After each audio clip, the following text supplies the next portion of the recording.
I'm in kind of a mood today, so I'm going to talk about something heavier than usual. I was sitting in my room today, kind of feeling restless, and I don't know what it was about until I sat down and thought about it. When I finished thinking about it, I think I realized I think I'm lonely.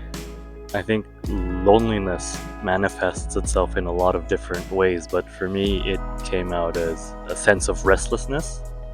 So I went out and filmed some of these clips. Now, loneliness isn't actually a bad thing, I think. I think everybody should experience it every once in a while, but it's how I notice some people manage it that it can be a bit dangerous. I've done absolutely no research on what I'm saying, by the way, so take everything you see today with a grain of salt. I think some people, when they hit loneliness, they start just holding on to whatever they can. For example, like negative emotion, or that one person on YouTube or Twitch that they really enjoy watching. I think loneliness is where parasocial behavior comes from. And we know how dangerous parasocial behavior is because some people lose their lives over that. And then you have people that go the opposite direction and completely cut people off. It's like they lean into the loneliness thing a lot and they just stay by themselves. I think that's an absolutely dangerous idea because then they put themselves in their own echo chamber of negativity. I think that propagates depression.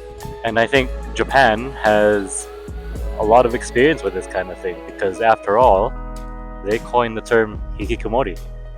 And there is a reason, even if it's false, absolutely false, that the rest of the world thinks Japan is the capital of suicide. Now, up until this point, I've been talking about it like it's a super negative thing. But I did mention that I do think it's an important experience. And I say it's an important experience because it shows you who you are when you reach that point of loneliness.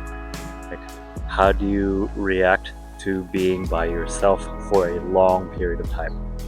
And yes, I do realize it can be a form of torture. That's why we have isolation chambers. But there's also a reason we have sensory deprivation chambers.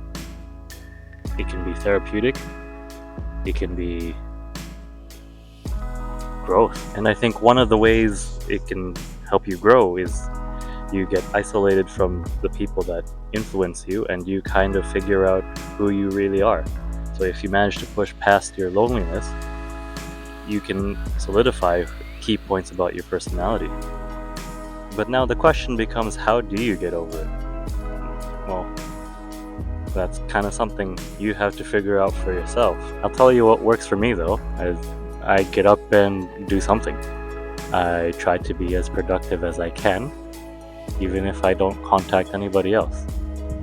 I made this video, for example. This is me trying to be productive and kind of figuring out what I want to be doing today.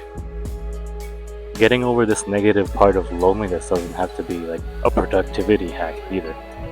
You could just go outside, take a walk, go to your 7-Eleven and just say hi to the cashier there if they're nice. I don't even think you need to go outside. Maybe you can just stay home, take a shower, see how you feel after that. Call someone if you have someone to call. If you don't, just relax, think about what's in your head, process it. And if processing is a little bit difficult or you don't have the courage or energy to do that right now, you don't have to do that either. Another thing you could do is find an animal. You don't even have to interact with it, just watch it. Somehow that helps with my loneliness. Those are the things that work for me. I don't know if they will work for you. Maybe you feel they are trivial and like very useless. If you think that way, I apologize, but you know yourself the best and you would know what solutions work for you. If you don't know yet what solutions work for you, I think this is the perfect opportunity for you to find out what works for you. And I want to say that in the most encouraging way possible because, again, I think getting over this negative part of loneliness is actually the positive part of loneliness. It's where you learn about yourself. So, to wrap it all up, I think loneliness is a terrible, terrible thing, and I'm sorry for anybody that feels very overwhelmed by it. But I think if the person has the capacity and the resilience to get over it, I think they'll come out for the better.